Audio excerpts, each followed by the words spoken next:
Mark, I know you've only been here 1 year, but you're going to experience, the senior day, running out, final game at Kinnick, everything, the hoopla. What has your time here meant? And has this kind of been everything you thought it'd be, kind of playing in a Big Ten school? Yeah, it's been a lot of fun. The biggest thing that I'm going to just miss about it is just all the relationships that I've kind of built with everyone, and how close we've gotten as a team, how close I've gotten with a lot of the guys on the team. I'm excited for Saturday. It's going to be a cool moment for all the seniors, all the guys that have put in so much work. I mean, you got a guy like Logan Jones who's been here for 6 years and put in so much time and effort, and to everybody on this team, and it's going to be really cool to celebrate that. But overall, my experience, I wouldn't change it. It was a lot of fun. We still got 2 games left and another bowl game after that, but it's been a great experience. It wasn't exactly how I had planned, but in the terms of playing at a Big Ten school, it was a lot of fun. Running out of the tunnel, people always, the guys who leave always talk about that experience, the swarm. It's a little different than some schools. Is that something that you've enjoyed while you've been here? Yeah, I have, and it's pretty emotional, just like walking out, just like seeing everyone going nuts. When you're walking through the tunnel, you start hearing the Back in Black coming in, the music playing. It gets all the juices flowing. It gets a ton of different emotions that are going, and it's just always fun to go out there and just you're running out there with your brothers out there, so it's a lot of fun. Can you pinpoint maybe why the passing game hasn't clicked to maybe the level you wanted it so far? Yeah, I'll take part of the blame. I feel like I needed to, in some situations, continue to be more aggressive, continue to just relax sometimes more in the pocket. But then there's also just some little execution areas where me and the receivers might be on just different pages, and me expecting them to be in one spot and they're not in that exact spot. So I think it's just a little bit just better execution. It's another year in the offense. Everyone's still trying to learn the playbook to like the max capacity. This is the second year of learning it for everybody. But I feel like there's still a lot of room to grow. I think you're going to see even more improvement in these next 2 games.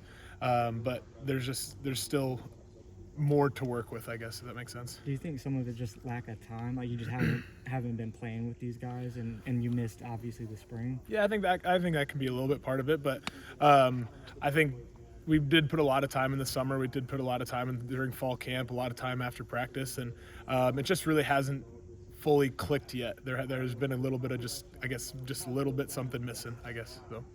Some of those underthrows on Saturday, I like 4 or 5. I guess that and maybe timing and stuff like that. Would you say that? I guess what would you pinpoint the issue in terms of underthrows? Is it some of that timing stuff? Is it? I think my biggest thing. I always try to just give the guys an opportunity to make a play.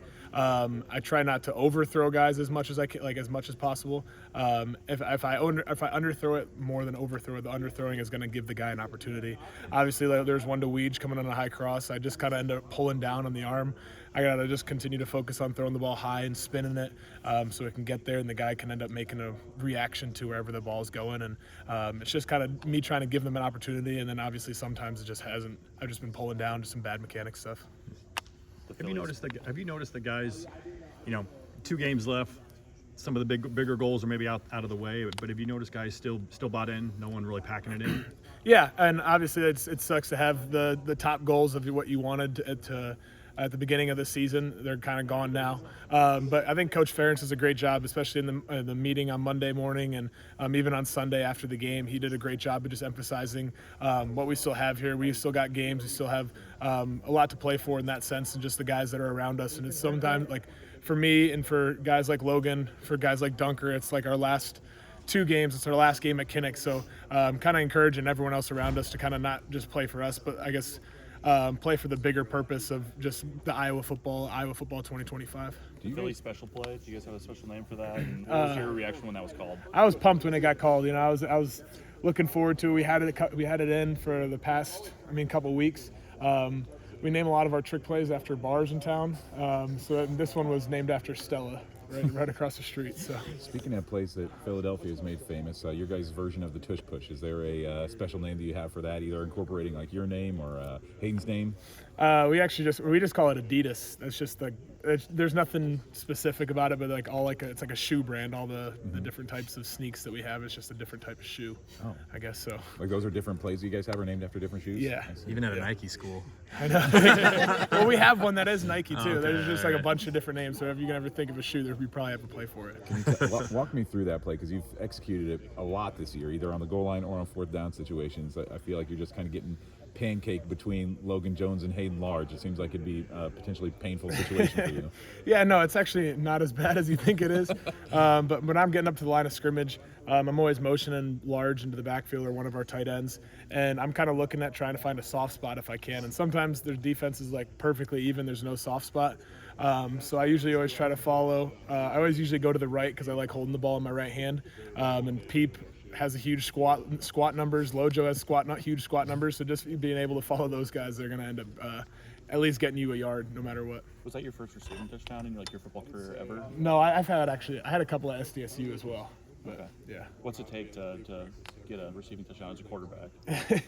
I don't know. I think it's always usually something pretty fun whenever that ends up happening because it's always some sort of trick play.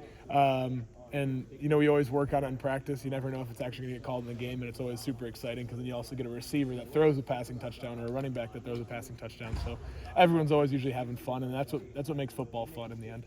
Does it feel like you get to be a little kid when you get those plays called and they work like that? It's just like you feel like a little kid that you got away with something. Definitely, yeah, for sure. Because I remember my dad was one of my coaches growing up.